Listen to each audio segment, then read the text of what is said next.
I call to order the regular city council meeting from Monday, July 10th, 2023 at 5:30 PM. I would ask that you either silence your cell phones or put them on vibrate to limit interruptions. Moving on to item number 1 on the agenda, and that is the roll.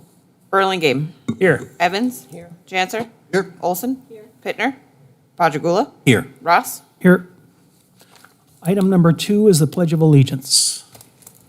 I pledge allegiance to the flag of the United States of America and to the republic for which it stands, one nation, under God, indivisible, with liberty and justice for all.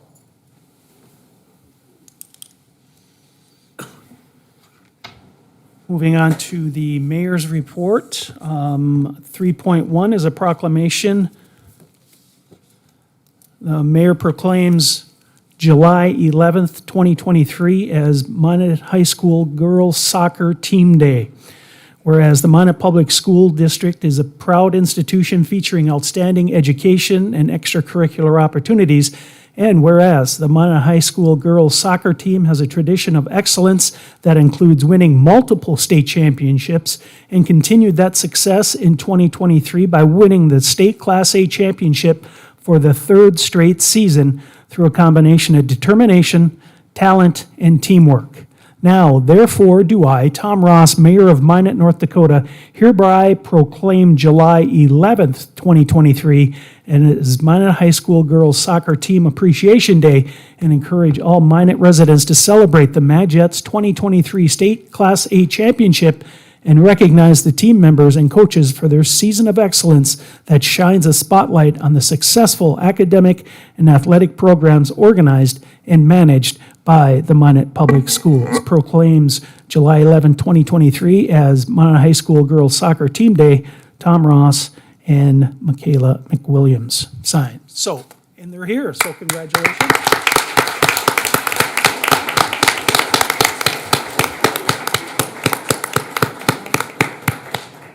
We'll get up and I'll present the coaches with the team proclamation, and then all the players will receive individual proclamations from Anna after the picture. So, council, please join me out front.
No, we don't want to ramp it.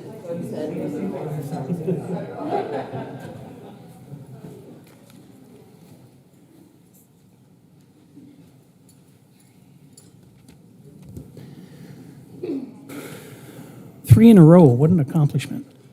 And they had the Gatorade Senior Athlete of the Year, I believe, too, right? Correct.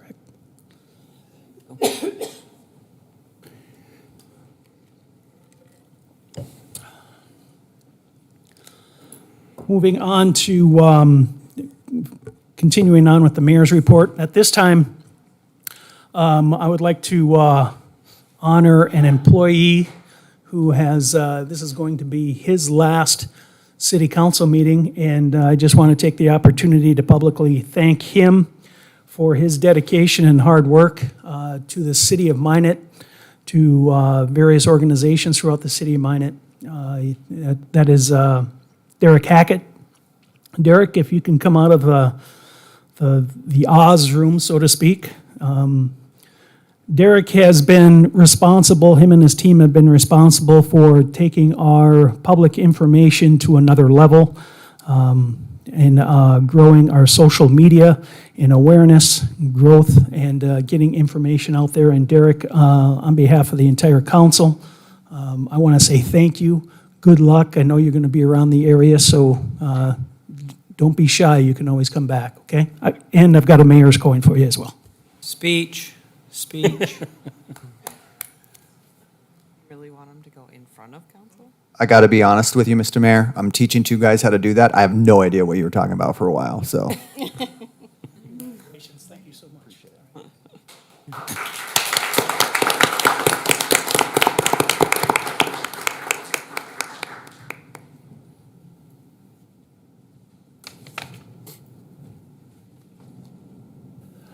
Getting my steps in tonight. The next item that I'd like to, I need to have a motion to entertain. I think looking at action item 7.2, looking at the flow of how the agenda is going to go, I would entertain a motion to move 7.2 to 9.3 for discussion after the budget presentation by Dave Lakefield. So if there is. So moved. So moved by Pittner. Is there a second? I'll second. Second by Steve. Is there any discussion? If no discussion, please call the roll. Pittner? Yes. Padragula? Yes. Ross? Burlingame? Evans? Yes. Janser? Yes. Olson? Yes. That concludes the mayor's report. Let's move on to item number 4, and that's the city manager's report. Mr. Mayor and members of the council, the only thing I'd report is this week is Employee Appreciation Week for the city. So we have a slate of all kinds of activities happening this week, honoring and appreciating our employees. Most importantly is Wednesday at lunchtime, we will have our annual appreciation lunch out at the Public Works facility, where we'll also recognize employees for years of service. And again, remind the council that you are invited and encouraged to attend that, as that's the main kind of crowning appreciation event for our employees.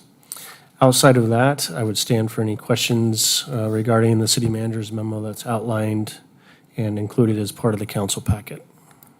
Are there any questions of the city manager? If not, thank you. Harold. Moving on to item number 5 on the agenda, and that is the city attorney's report. Mayor, members of the council, I submitted a written report.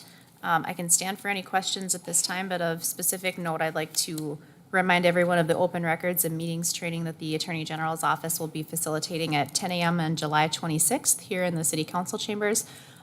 That's open and available to members of the public, city staff, and I'd encourage the city council and all city committees to attend. Are there any questions of the city attorney? If not, thank you, Steph. Moving on to item number 6 are the consent items. We have 24 items on our consent agenda. I have been asked to pull item 6.22. Are there any other items that need to be pulled? Any other items? If not, what are the wishes of the council? Move approval on remaining items. We have a motion by Paul. Is there a second? Second. Second by Lisa. Any discussion? No discussion? Please call the roll. Pittner? Yes. Padragula? Yes. Ross? Yes. Burlingame? Yes. Evans? Yes. Janser? Yes. Olson? Yes. Moving on to item 6.22, approval modification of the rate structure for the downtown parking ramps to allow the first 2 hours at no cost. Lisa, you were the one who asked to have this pulled. Yes, thank you, The floor Mr. is Mayor. yours. I would move approval on this item with one amendment, that this would take effect on August 1st of 2023. We have a motion. Is there a second? I'll second. Uh, We have a motion and a second. Is there any further discussion? Lisa? Yes, thank you. So some members of city staff, you, Mr. Mayor, and myself met with some downtown merchants kind of close to the beginning of the summer, and they had made a request that we look at a different rate schedule for the parking ramps because of the congestion of parking on our downtown streets. So by making the limit 2 hours free in the parking ramps, which mirrors the 2 hours free on the street. We're hoping that this can encourage, especially people that are able to walk, to park in the ramps instead, leaving some spaces open for individuals who would have a more difficult time parking in front of a business.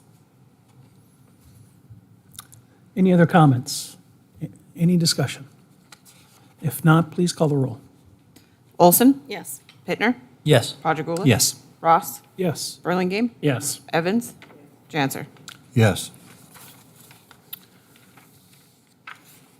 Moving on to action items.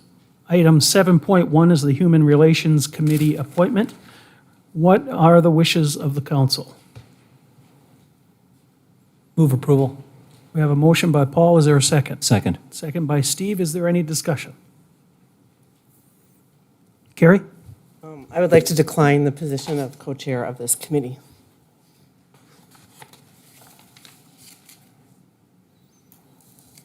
I'll look at Paul as the original maker of the motion. Would you like to ask someone else or Fine. just? I would move to approve Scott Burlingame to replace Carrie Evans.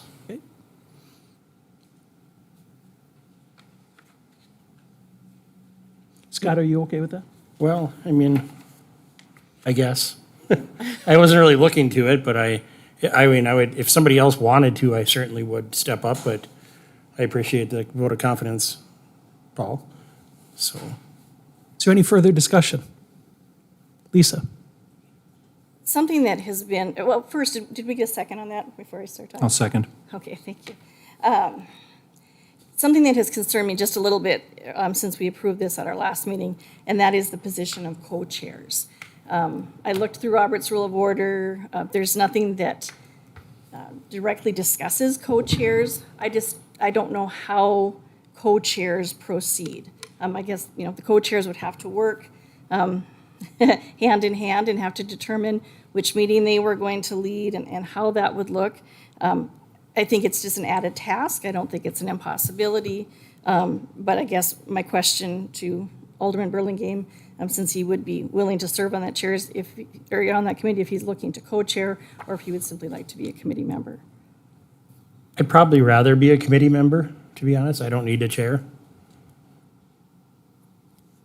And Steph? so I have a couple of points of clarification.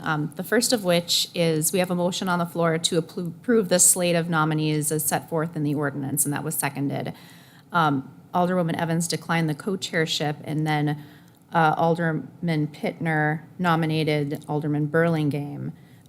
Is that, Alderman Pittner, would you like to propose that as amendment to your original ordinance, or is it a motion to amend that's a separate motion? I'll include it as part of my original, Okay. if that works. Okay, so you're going to amend your main motion.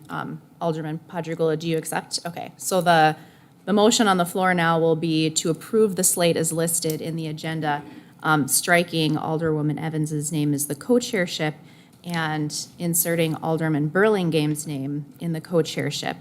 The second point of clarification I just wanted to make is that underneath the existing ordinance, which is still currently on the books, it does contemplate a vice chair of the committee.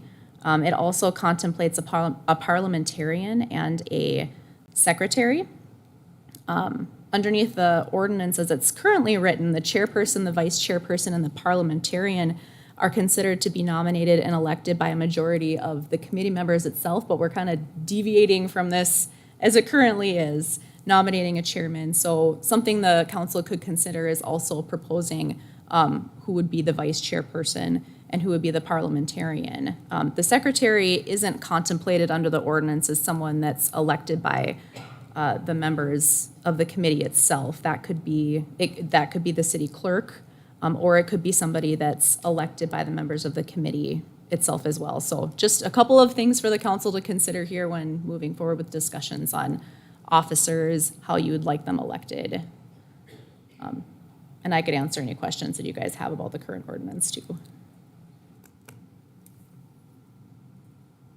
So is it appropriate now to make the amendment approving Alderman Burlingame as the vice chair? Yeah, so the motion on the floor, as I understand it, would be to approve the current slate of nominees as set forth in the agenda, striking Alderwoman Evans's name, inserting Alderman Burlingame's name, but it's currently as a co-chair. So the co-chair language, as I understand it, under the current motion would remain unless the council wants to further amend that. So, Mr. Mayor, my amendment would be to name Alderman Burlingame as the vice chair of this committee. Second. We have a motion and a second. Discussion? Discussion? I cannot support it.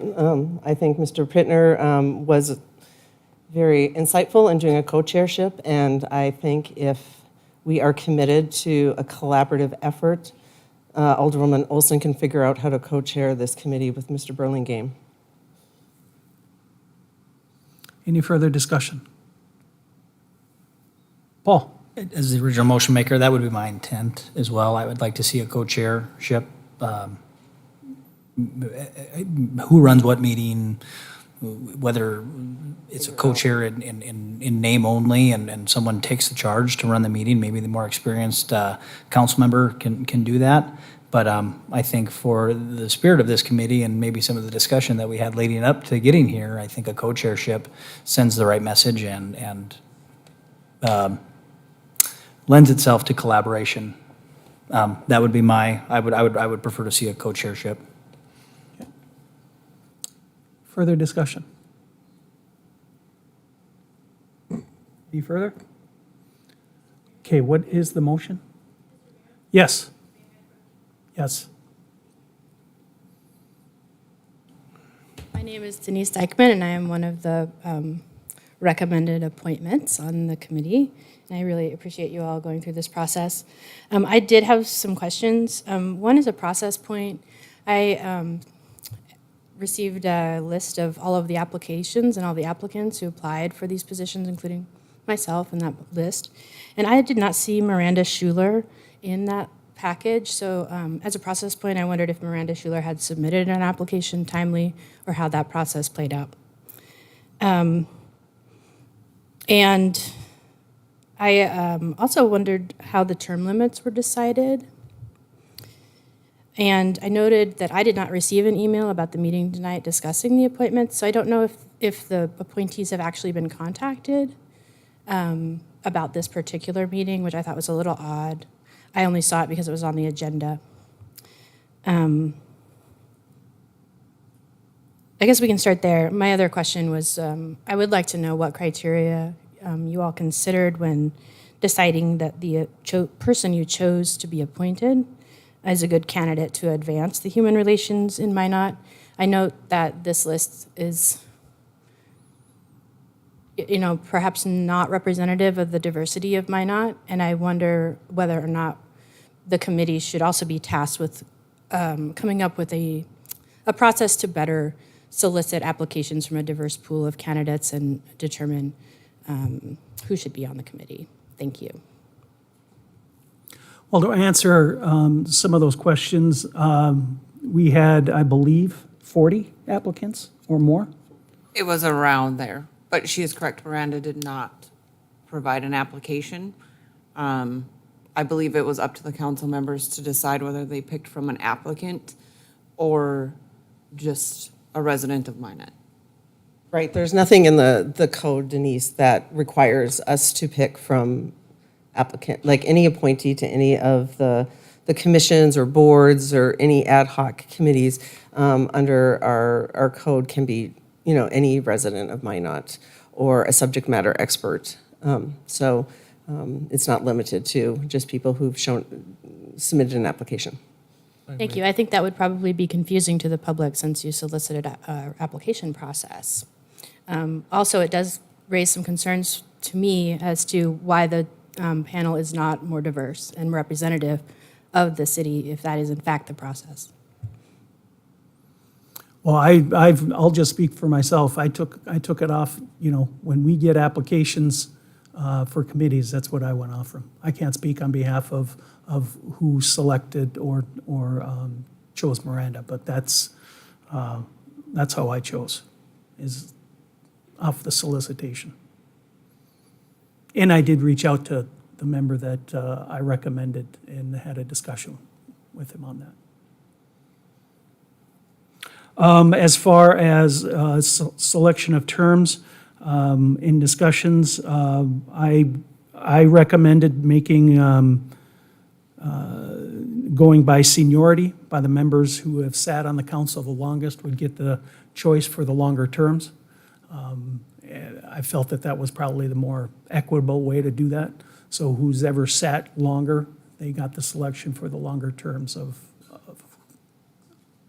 that. And then my final question is, will these appointees be given my not city email addresses and things like that for public records purposes? Generally, that's not done, I don't believe. Generally, that, on any committee, that is not an option. Okay. Yeah, as a public records officer myself, I personally do not want to have my private email commingled with city business, but we can discuss that later. I can set up a separate Gmail, I suppose. Sure. Okay. Thank you. Yep. Lisa? And just in response to the term limits, you know, I think that this is a starting point. That committee is tasked with looking at the ordinance and determining how the ordinance will read.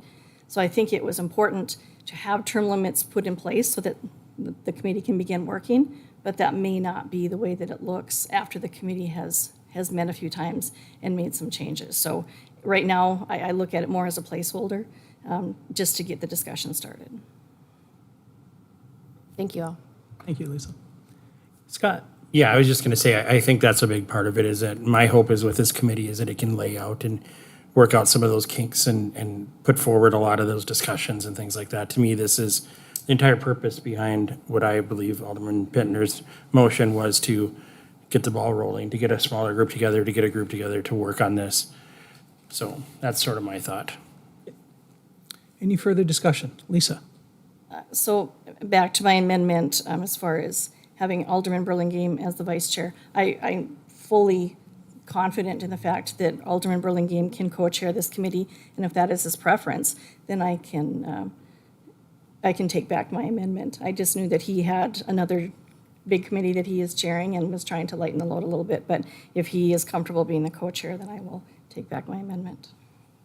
Scott? I would say that I'm comfortable doing it, at least as we just talked about. It is a planning committee at this point, an orientating committee, and in order to be respectful of what was originally talked about, I can go along with that for now. And you and I are definitely capable of having conversations about how to handle that, so. Okay, do you want to, So, council members, we're gonna vote still to amend, because we can't withdraw it since there was a second. So the vote that you're gonna do now is if you're going to amend the original motion. which would be Lisa's amendment? Yes. So Okay. this is voting to amend. This is to make Scott vice chair, not Vice chair. co-chair. Okay. Any further discussion? If not, please call the roll. Olson? No.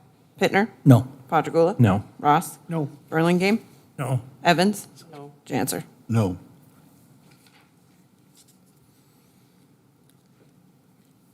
Mayor, I have just a point Please. of clarification And for the thank you. council. So since we have voted to have two co-chairs, is it the intent of the council then to not have the Human Relations Committee appoint a vice chair as well? Would the council want a parliamentarian to be appointed as well? I know what a parliamentarian is, but why don't you explain it to everybody else? So a parliamentarian is the person that's charged with ensuring parliamentary procedures are followed during the course of the meeting. So under the current ordinance, that's to be appointed by the membership of the Human Relations Committee, which I think would be appropriate since you have a chair, two co-chairs, no vice chair. That might be something you want to leave to the members of the committee and your chairs to decide amongst themselves. There's also a secretary position where either the city clerk could be appointed to take minutes for the committee, or again, that could be appointed amongst the membership as well. The ordinance is silent on that. So those are just two additional issues I wanted to put before the council to consider and render a decision on as it sees fit. Just point of clarification, we can leave that up to the committee to Absolutely. decide? Then we can leave it up to the committee. I think the co-chairs are fully capable of rendering that decision with the committee. Okay. Mr. Mayor, Lisa? my request would be that someone from the city attorney's office and the city clerk attend the first meeting, and then the committee can determine it from that point, if that's okay. I would also recommend that members of the committee attend that open meetings records training on the 26th as well, especially if you're new to city committees to understand that. Any further discussion? If not, call the roll?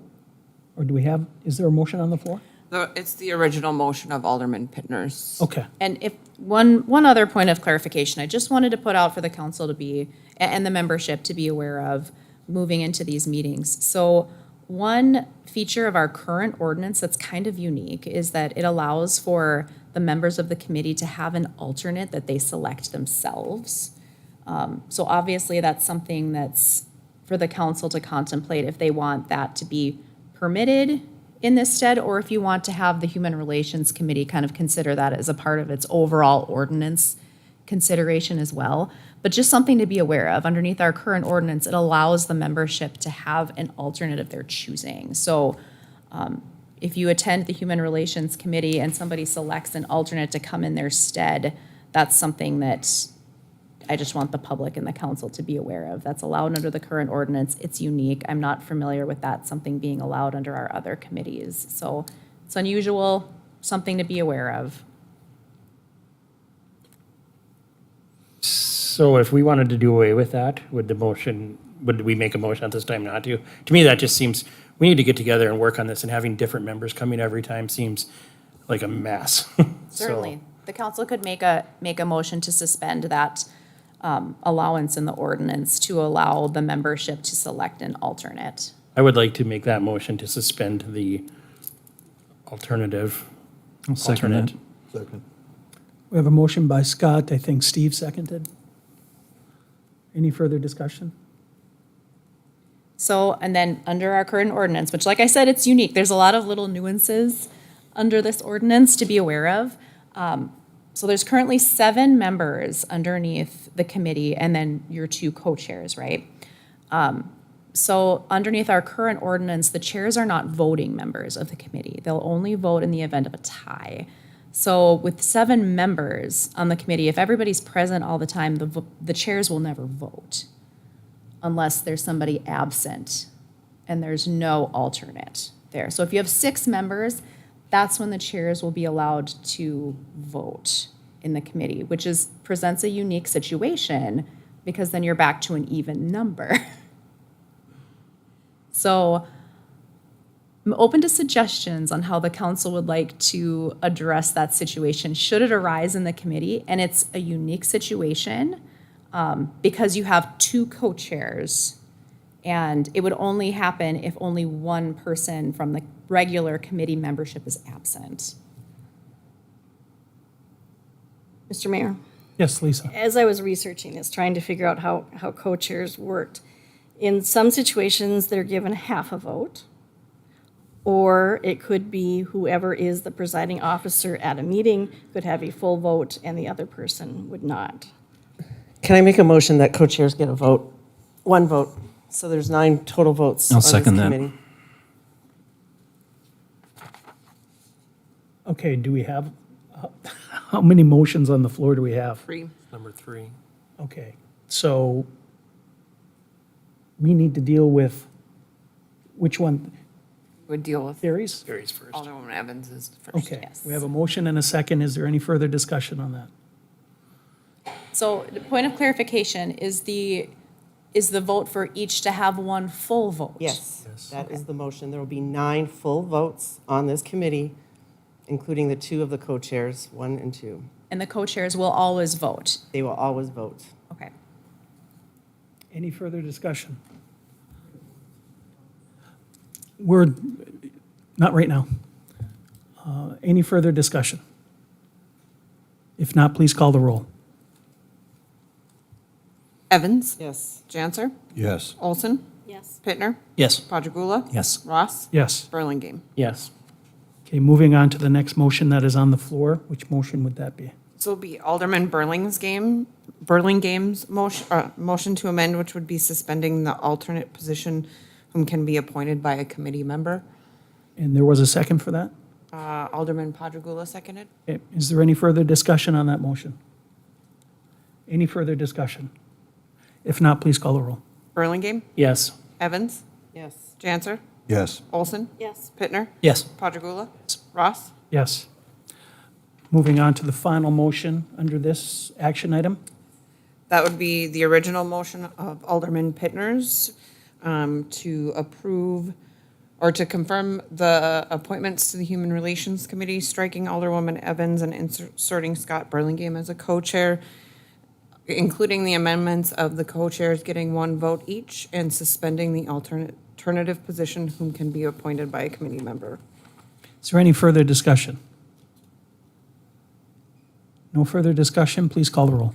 Pittner, Yes. Padragula. Yes. Ross, Yes. Burlingame, Yes. Evans, Janser, Yes. Olson. Yes. Moving on, item 7.2 is now moved to 9.3. We will move on to 7.3, recruitment services for the assistant city manager position. What are the wishes of the council?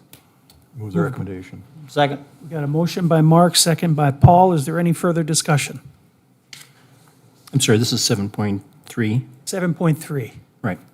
Yes, Steve. Yeah, and when I read the fine print, it said that the company listed the services they would provide and those that they would not provide or provide as an option. And I noticed that one of the services that was optional was doing an employment check on the candidates. That's something I think is very important. We found out last time we recruited for the city manager that one of the candidates was not employed as he said he was. So I think it's absolutely critical that we get a current check on employment status. It wasn't Mr. Stewart, by the way. He was honest with us and thorough. Thank you. Any further discussion? If not, please call the roll. Janser, Yes. Olson, Yes. Pittner, Yes. Padragula. Yes. Ross, Yes. Burlingame, Yes. Evans. Yes.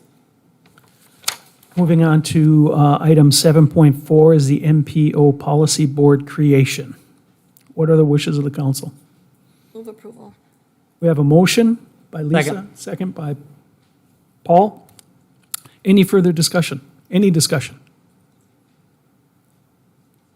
Alderwoman Olson, would you mind clarifying, right now the recommendation on there is for city council to approve the Minot Area Metropolitan Planning Organization Policy Board creation, representation, distribution, and the city of Minot delegates.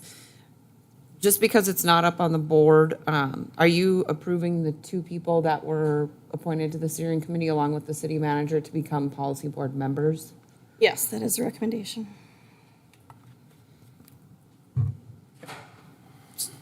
Second agrees. So just to clarify for the sake of the public, so the action the council is taking this evening is approving basically the recommendations from the steering committee that the makeup of the board will include 3 appointees from the city of Minot, 2 appointees from Ward County, 1 appointee from the city of Surrey, and 1 appointee from the city of Burlington. And then approving also that the city's appointees to the newly created MPO board, assuming it's approved by all the other entities that were just mentioned, that would be Alderman Janser, Alderwoman Olson, and the city manager representing the city of Minot on the MPO policy board. Thank you, Harold. Any further discussion? Any questions or discussion? If not, please call the roll. Olson? Yes. Pittner? Yes. Padragula? Yes. Ross? Yes. Burlingame? Yes. Evans? Yes. Janser? Yes. Moving on to item 8 on the agenda, personal appearances. Now is the time. If you have anything to address to the city council, now is your opportunity to step forward and address. If there is nothing to address, we will move on to item point 9, miscellaneous and discussion items. 9.1, an update on recycling with Jason Sorensen.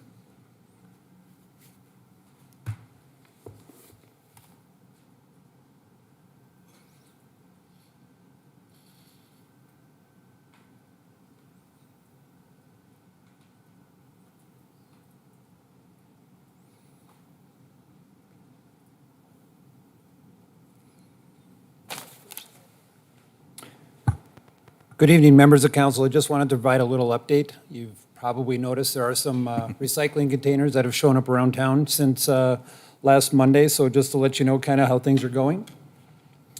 So to date, as of end of day today, we have about 10,032 carts delivered, and we've currently received 685 opt-outs. So something for you all to take a look at. We went into this with a statistically valid survey that said upwards of maybe 40% of the public wouldn't be supportive of recycling. So we have more to deliver, but we're definitely trending way better than that number. So I happy to report that. Residents who receive containers, they can start filling them immediately. We'll start our first collection on July 17th. And for those people that have opted out, please be patient. We can't do the collections until we get a full spreadsheet back from the company that did the rollout. That way we have a good, accurate list that we can then send to water billing and make sure that the people that are opting out don't get charged for it. So it might take us a couple weeks to get to some of those. So like I said, please be patient. Jason? Well, just for the public, when, will there be a date given for them to have their container picked up? Where should they keep it in the meantime? Will they have to put it out on the curb? Mayor Ross, Alderman Pittner, yeah, I mean, they can, a lot of people I'm seeing around town, they've left it on the curb. I think that's fine. Like I said, we'll get to them as soon as we can. Okay. I would hope that it's here within the next few weeks. So. Perfect. Thank you. One other question that we have received, and this is something that Alderman Padragula had requested, is that we do offer a smaller size container if the one you received is too big. Call, let us know, and we can eventually get you swapped out with a 95-gallon container. Please read the information packet. We've had quite a few people that have called and opted out, and then a day later they got around to reading the material, and now they want to opt back in. So it's kind of a paperwork nightmare for our recycling coordinator to try to keep tabs on all these. And like I said, we're trying to get a good, accurate list to go into on the first day of recycling. So there's a lot of good information on the sticker that you see on the screen. This came in the packet. It shows general items that can and can't be recycled. On the back side, there's some tips. Use the QR codes. There's a lot of good information on the QR codes. The one on the left takes you to DEMCOM's website, and it shows a complete list of all the things that they take and won't take.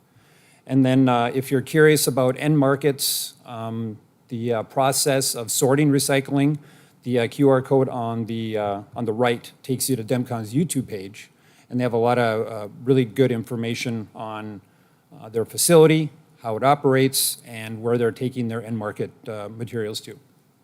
I've been watching some comments on Facebook, and there seems to be some assumptions that we're going to pack it in a truck and haul it to Minnesota, and it's going to get put in the landfill, and we are not doing that. And then the FAQs. Again, a lot of good information, and it answers most of the questions that people have been having for us when they call.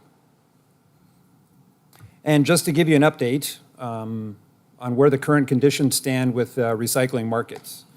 So our processing fee that we approved a couple of months ago was $77 a ton. Our contracted hauling cost is right around about $140 a ton. That'll fluctuate with fuel costs. And then our ACR, that's the average commodity rebate, is currently $60.24. And that's with glass. So since DEMCON hasn't taken any of our material before, basically they'll pay us the rebate based on their facility average right now. And their average has municipalities, counties that bring in glass, some that don't bring in glass. So we're paid basically on their facility average. Once our program is up and running, probably in a month or two, then they'll do an actual sort of our material, and then we'll get paid based on what our commodity percentages are. So it will mirror what we're actually sending to the facility.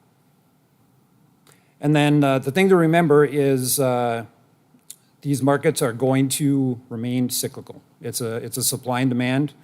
Currently $60.24. That's higher than it was 3 months ago. It was down to about $46. But last year, probably mid-year, first part of last year, it was up over $200 a ton. So it's going to be cyclical. I don't think we should get worried about the lows, and I don't think we should get too excited about the highs, and just keep an eye on it. With that, I would stand for any questions. I just wanted to let you all know kind of what's going on. Are there any questions? Carrie? So Monday pickups, 17th will be the first one. The Tuesday pickup folks will be the 18th. Alderman Ross, Alderwoman Evans, yes, that is correct. And it will be then every other week. So the next one will be like the 31st of July, August 1st. That is correct. Okay, so people can just get in that rhythm. And just a reminder, just as people can call to downsize their recycling bin, residents are allowed one free swap out of their garbage bin size as well. That is correct. So if people, that now's a good time to do it. If you're going to change out your recycling one and you've got 95 garbage and you want to move down to a 65, you are allowed one swap out a year. So Correct. you can have more than one swap out, but the second one you have to pay for. Correct. Good stuff. Paul? I didn't get my bin yet, but I don't have my packet. Do, like the garbage cans, our waste is supposed to be bagged? Is recyclables, are they supposed to be bagged or individual? Mayor Ross, Alderman Pittner, no. Plastic bags, film plastic, those are a no-no for the sorting facility. So Okay. just put it in the container loose and. And rinse, remember to rinse. We'll And collect take it the that way. lids off your plastic, because that helps with stuff too. Yeah. Like your milk jugs, don't recycle it with the lid on it. Can I recycle the lid? No, I So- think that's a 3, isn't it? The lid is a 3? Generally, what I've been told is that, like a pop bottle, either take the lid off and throw it in the garbage, or put the lid on it tightly and put it all in together. The lids are small and they kind of clog up some of the parts and pieces of their equipment. Okay. Mark? Thank you, Mr. Mayor. Not to be contradictory, but I think if you go back a couple of slides, it says, keep the lids on. Yeah. One more. Third bullet point. Yes. Tip number 3, caps on. So, yeah. Okay. I had to read it there, too. Scott? Two quick questions. First off, what happens if somebody does something wrong? Say, I'm a rebel and I throw a bunch of glass in mine. What's Chief Klug will be at your home. We have some people for that? No, I'm just kidding. Mayor Ross, Alderman Burlingame, that'll be something that Christina, our recycling coordinator, will start getting involved in once we start the collection. She'll probably go around some neighborhoods, just pop tops on cans. If she sees things in there that aren't appropriate, we'll leave an oops tag. We're in the process of having some of those printed out, and just, it's all about education. So try to monitor and educate people as we go. And then if I could continue, every time we talk about this, I want to remind people of this. Every ton of recycling that we send out of our community to be recycled is one less ton that goes into our landfill, which means our landfill is going to last longer, which means we're not going to have that expense of replacing that landfill for a longer period of time. This city cannot afford to replace a landfill. We have flood control to pay for. We have NAS to pay for. We cannot afford another major expense like that. This is a fiscal thing. If we want to keep our property taxes where it's at, if we want to keep our spending low, we cannot afford to be dealing with replacing the landfill. So this is really a fiscal thing as much as it is a, feel-good recycling thing. Yeah, correct. And one thing I'd said maybe a year or two ago as we were talking about this, it's really easy when, you go back and look at the slide. It's all about cost, dollars and cents. But there's way more to recycling than just the pure dollars and cents. There's value. What value is there in building a mountain of garbage in southwest Minot? There's materials that we're putting in there that have value in recycling markets and future end products again. So try to reframe the conversation and get away from pure dollars and cents. There's a real big benefit to the program. Good stuff. Steve? Just in terms of dollars and cents, a rough estimate as to what a new landfill would cost. Mayor Ross, Alderman Padragula, I'd have to go back and look at the notes. The numbers were large. 60, 70 million, something like that, I remember. Probably not quite that big, but definitely probably approaching 20. By this time you start talking about buying land and it gets into then the operations, because then we're operating 2 facilities for a period of time, and it's a more complicated question, I guess, than what's a new landfill cost. So minimum $20 million, and if I remember correctly, it would take about 10 years for the permitting and engineering and things like that. That was when we talked about it. Grand Forks spent a good long period of time trying to permit right next to their existing landfill. They bought or had offers on chunks of land further away. Those were eventually backed away from due to complaint by citizens out in the county or out in the township. So they eventually re-permitted back within their jurisdiction where they had, zoning control and things of that nature. So it's hard to guess. I know when we did the focus groups and some of that stuff regarding, relocating the landfill, it just seemed, when you drive around rural Minot, it seems so easy to just go and pick a square mile and start putting trash in it, but the neighbors of that piece of material that land don't want it there just as much as the people that were protesting in its current location. So we're going to fight this battle wherever we try to look at relocating to. So just to reinforce what Scott was saying, it really is a major deal to have a new landfill, and if we have one now, we might as well get as long use out of it as possible. Thank you. Lisa? Thank you, Mr. Mayor. So Jason, when I was growing up, there was a Life cereal commercial, and little Mikey didn't really want to try the cereal, but they kept saying, try it, you like it, and he did. People can try recycling for a couple of months at no cost, and if they don't like it, then they can opt out in a few months and still won't have been charged, correct? Mayor Ross, Alderwoman Olson, yes, 100% correct. There's no big hurry to get rid of it here in the next couple weeks. October 1st is kind of our drop dead deadline for whether you want in or want out. So go ahead and start filling it and let us dump it a couple times. I think people will find out very quickly. I've noticed it in my household already. The recycling bin is half full and we have maybe 1 bag of garbage in our regular garbage can. So there's a lot of stuff in your day-to-day garbage that's recyclable. Jason, can you do a comparison? Where does Minot stand? I know we have 2 days a week. Are we in line with other cities in the state with our twice-a-week garbage pickup? Mayor Ross, we are probably one of the only communities I know of that offers twice-a-week garbage collection. In the entire Midwest, perhaps even the country. I've been trying to find another community that has it. Definitely the only one of our size or larger in the Midwest. Okay. Thank you. Any other questions? Thank you. What Go was the ahead, opt-out Jerry. we had number right now? 685, Okay, thanks. that's as of today. Okay, thank you, Jason. Thank you, Jason. Great information. Let's move on to item 9.2 under miscellaneous and discussion items, and that's the budget presentation by Finance Director Dave Lakefield. Dave, the floor is yours.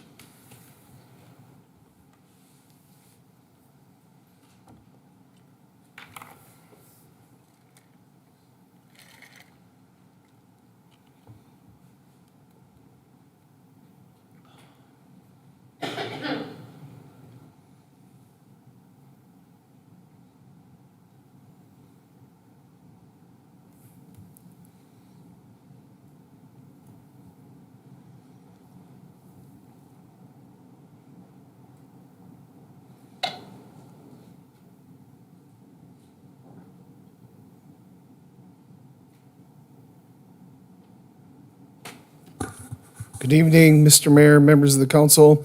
My presentation will be brief as well.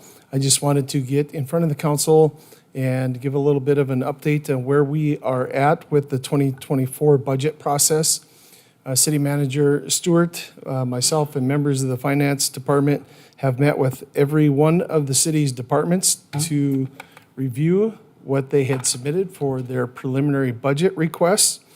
And I just wanted to give you a little bit of an update where we are at with that and some insight into some of our historical data with the revenue and expenses. So I'll try to be brief, but questions as well.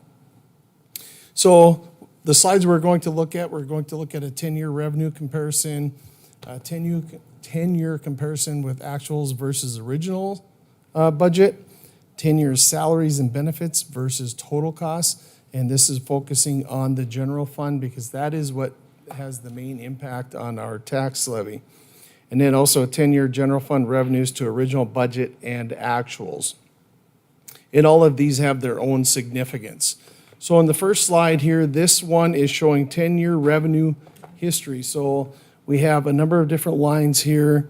The green line is sales tax, the light blue line is property tax levy, and then the darker line there is the total in general fund revenues.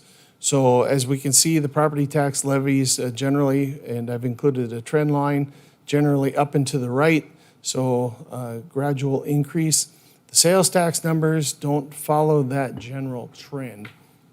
And one of the things that I want to point out here too is that I think it was in 2018 or 19, we redirected 40% of 1 penny to pay for the completion of NAS. So during those budget cycles and since then, 40% of the 1 penny has gone to pay for NAS. And originally we thought we would be done with that in about 2023. And right now, because of the increased costs and the delays and things that are coming through with that, we think that allocation will have to continue until about 2027. So the end, although it's in sight, it isn't coming right around the corner like we had anticipated a number of years ago. So this next slide is general fund actuals versus original budget.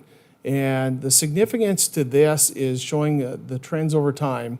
Years ago, it was fairly consistent that we spent less than we budgeted in the original budget for the general fund.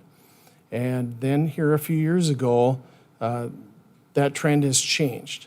So we now tend to spend more than what was in the original budget. And sometimes this is the result of grants or different sources that have come through since the original budget, or it's just unforeseen things that have come up that we've had to make budget amendments throughout the process. But at the end of the day, once we submit that original budget, that locks in our tax levy, it locks in a number of those revenue sources, so we can't go back to the well to ask for that to be increased. So when we have that, those additional revenues either have to come in the form of a grant, or we are using some type of reserves to accommodate those additional expenditures.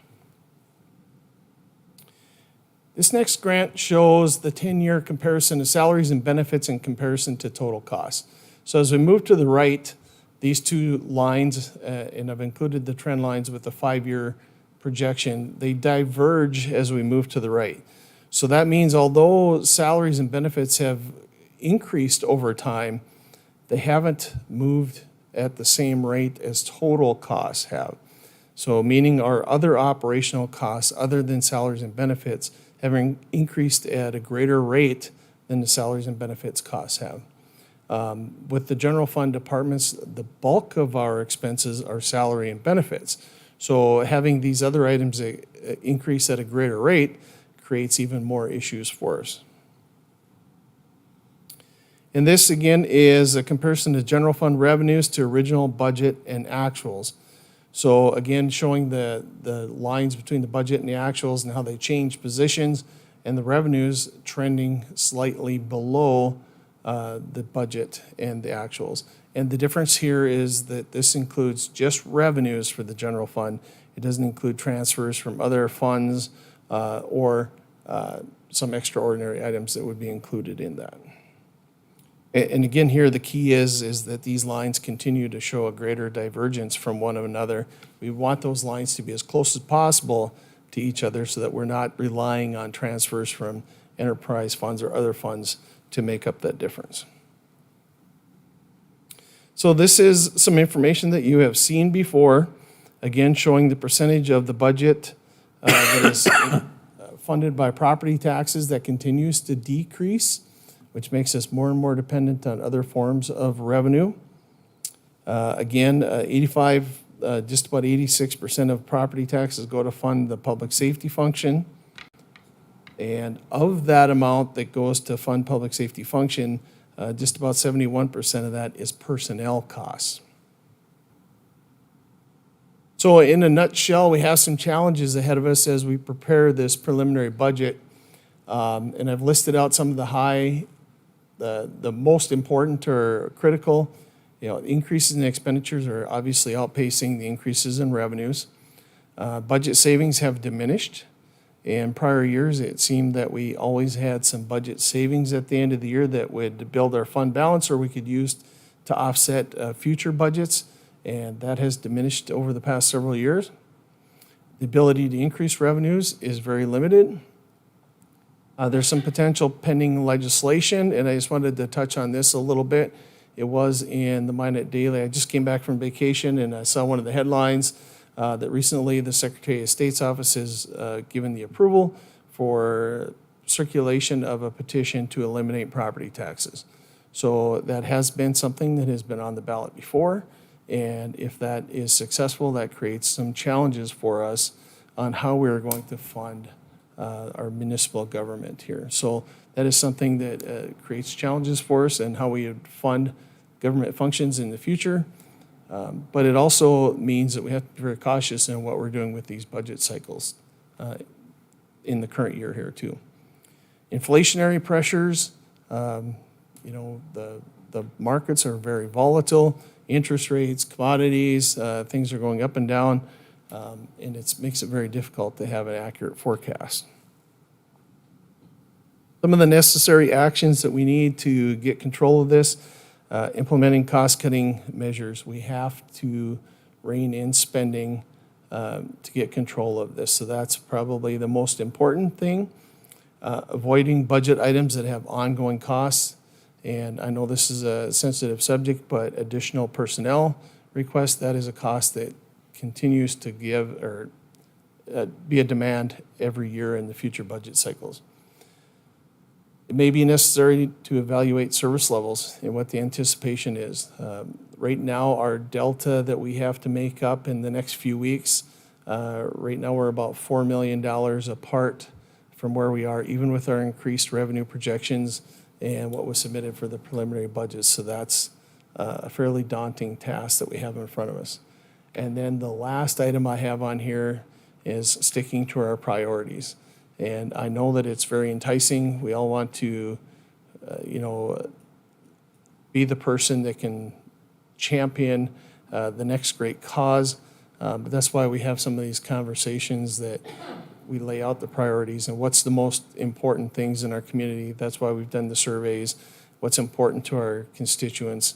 And to be just very frank, we aren't going to have enough money to fund everything that comes in front of us. So the priorities are going to be extremely important.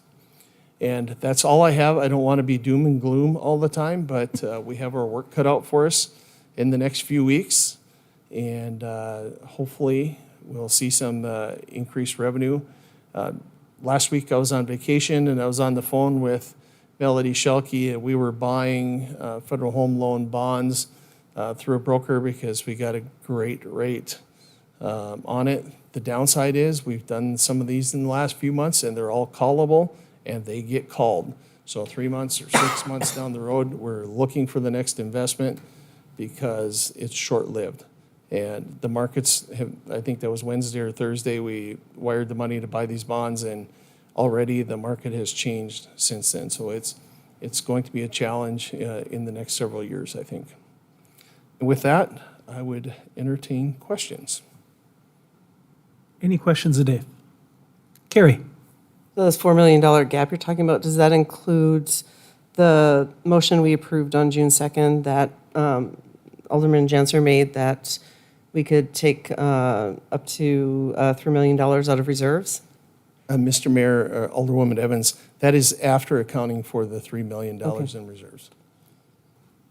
And reserves is still at about 30 million right now in the general fund? Mr. Mayor, Alderwoman Evans, roughly. Okay. Yes.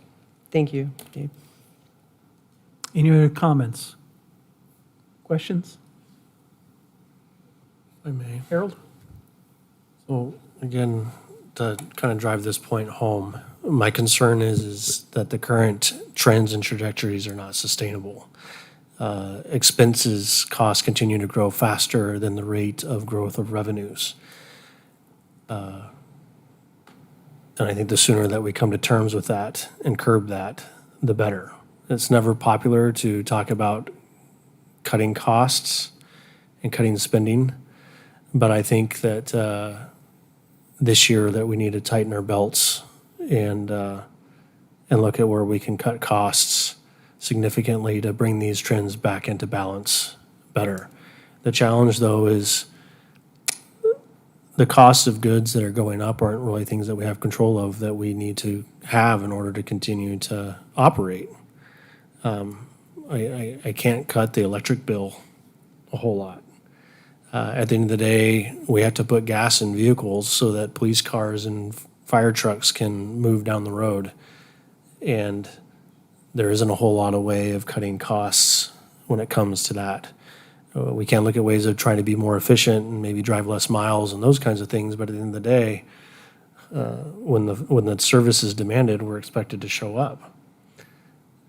And as I think one of the previous slides here showed with regards to property taxes, a significant portion of that general fund tax, a significant portion of that property tax goes towards supporting public safety. There the slide is there. So the property tax bills that, we get a lot of flack about, you're looking at almost 86% of that is going to support your public safety, which is police and fire. And of that, a lot of that's in personnel. And I think both the police chief and the fire chief could tell you that they're probably understaffed. So it's not like we're running a super overly staffed departments with these. And these are services that the public constantly requests. These were identified in our recent community survey as being the highest priority and having the most need by the citizens. So, but they represent a significant portion. I guess that's my concern with regards to the ballot measure that's going to go on the ballot next spring. You can cut property taxes, but it's going to make it really hard for us to continue to provide police and fire service. I know they're talking about backfilling that with the state, but that removes local control from us as a city to do that. That means anytime that Chief Klug or Chief Kronschnabel need to add staff, we've got to go down to Bismarck and ask for more funding from the state, which means we got to compete against Bismarck and Fargo and Grand Forks for that funding. But regardless of that, back to the point of this year's budget for 2024, I don't plan on bringing back a budget recommendation that increases property tax, which means that we as a management team have to come up with a way of curbing this and balancing all this without any significant revenue costs, which means we're going to have to cut costs somewhere. So I'm stating publicly to the council and the public and to the staff, we have some serious conversations that we need to have in tightening our belt here. We're not looking for ways to spend more money in this budget. We're looking for ways of cutting, which means potentially reductions in services. It could mean delay of projects. It could mean delay of replacement of equipment and those kinds of things. But even delaying things only buys you a small amount of time. That's not a permanent fix. But we're at a point that we have to find some permanent solutions to stabilize out those trajectories, especially with the increase of inflationary pressures that we're experiencing in here on our budgets. I think Dave's presentation here does a good job of showing that the problem isn't necessarily that we're adding a lot of staff. Our costs of personnel haven't grown at the same pace that everything else has. But at the end of the day, I always like to compare budget to cutting a piece of pie. The pie is only so big. You can cut it in however many pieces you want. You can make one piece bigger than another one, but at the end of the day, you still have the same amount of pie. Our revenues are pretty much set. They're not growing as fast. And the appetite for spending has grown faster than what the revenues will support.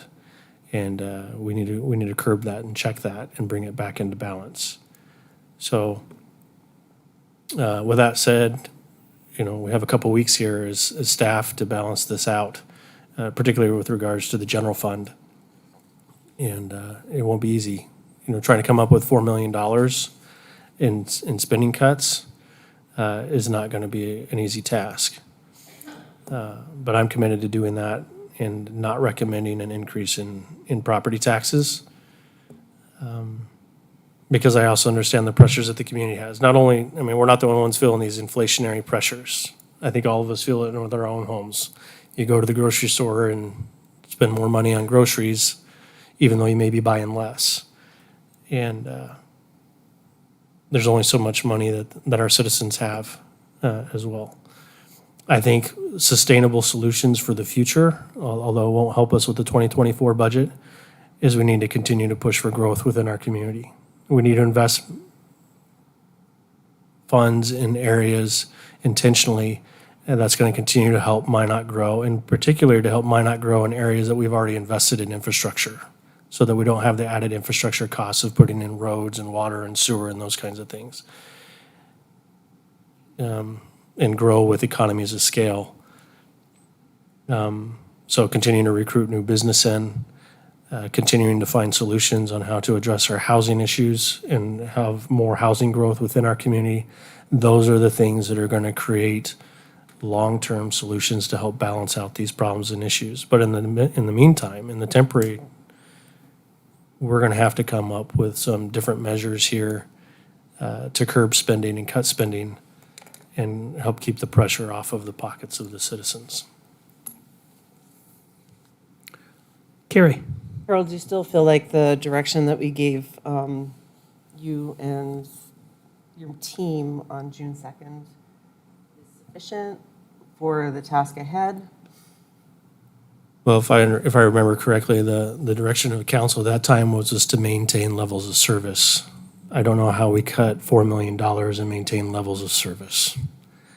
I can go back to my staff, staff coming back and recommending a reduction of $2,000 in traveling costs isn't going to make up $4 million very quickly. Right. We're going to have to do some substantive changes in order to address this. Again, including some potential delays in equipment replacements and maybe projects and those kinds of things to bring that back into terms.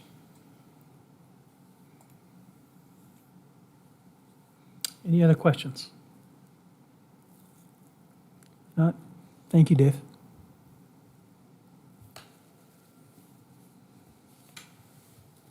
Now with that, we did move item 7.2 to 9.3, so moving back to that, the community contribution request for the 2024 annual budget. Is it the council? I had a question for Mr. Stewart. Carrie? So Project P didn't come back with an amended grant for the air conditioning? I have not seen it. If they have, I don't know if any of the staff have received an amended grant from Project B.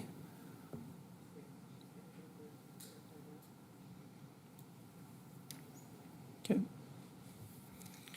How would we like to move forward as a council when it comes to the community contributions, just for some budget direction for Harold and his team? Can I ask some clarifying questions quick? Sure, Scott. So Harold, the First District Health Unit, the increase in that, is that from the opioid settlements? Is that from general funds? Where does that money come from? That's their operating request, that it did not account for the opioid settlement funding from the city yet. That's just their increased operation expenses. So they're facing the same pressures that we are with increases of cost of goods and those kinds of things, and asking for the city to provide more funding and assistance with that. The opioid settlement money would be handled separately from that and would be specific to opioid programs, not for the general operation of First District Health. Okay, thank you. And then, is there any within the Minot Chamber EDC's ask and request, is there any of those dollars that are limited just for being spent on them? Or is there any special rules or anything that we need to keep in mind for that? So there's a couple sections to your chamber EDC funding. Some of it goes towards supporting specifically Task Force 21, and then the remainder of the funding goes towards the general operations of what they do, and their board decides how that money will be invested to operate in a healthy and strong chamber EDC.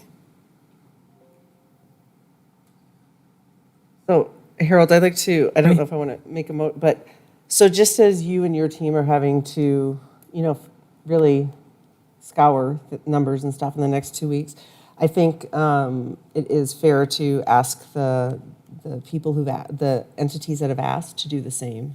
Not giving them like, you have to cut this much, but like really seriously, like, you've requested this, is there any, reduction, I think if we're asking you and your team to do that, we should ask these agencies and their teams to do the same thing.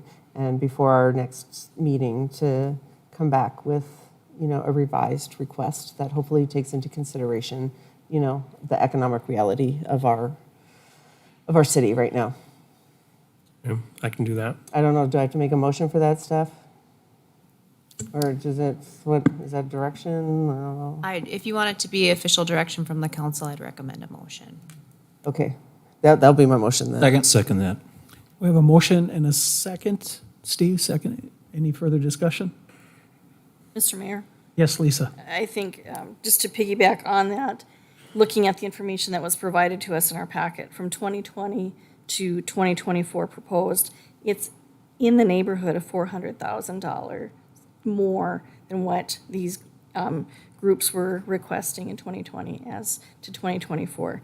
So, there's been some heartburn in the past, but you look at, roughly $100,000 a year increase. At some point, we have to look at these requests very seriously and determine if it is something that should be put on the backs of our tax or our residents. It is a large amount. And I know it's not easy to be some of these small groups and try to find money, but I know that they are going to other groups requesting money too. Maybe it should, outside of public service, maybe there should be some more grant writing or something. I don't envy the position that they're in to try to raise the money that they need, but maybe it shouldn't be public tax dollars. Any other comments, questions? We do have a motion and a second on the floor. If there's nothing further, please call the roll. Evans? Yes. Janser? Yes. Olson? Yes. Pittner? Padragula? Yes. Ross? Yes. Burlingame? Yes. Moving on, is there any further direction that the council wants to provide Harold and his team? Paul? Just point of clarification, then, will the applicants come back to the meeting, or will they just submit something to staff? I think what I will do is I will send out a communication to those that applied and let them know that the council's requested them to relook at their request and to reduce their request if possible, and have that back to me by the Wednesday prior to the next council meeting, Wednesday morning of the next council meeting, and then bring that back to council. Anything else? Okay. If there's nothing further on community funding or budget information or direction, we can move on to item number 10 on the agenda, and that is adjournment. Is there a So moved. motion? Second. We have a motion and a second. All in favor, say aye. Aye. All opposed? We are adjourned.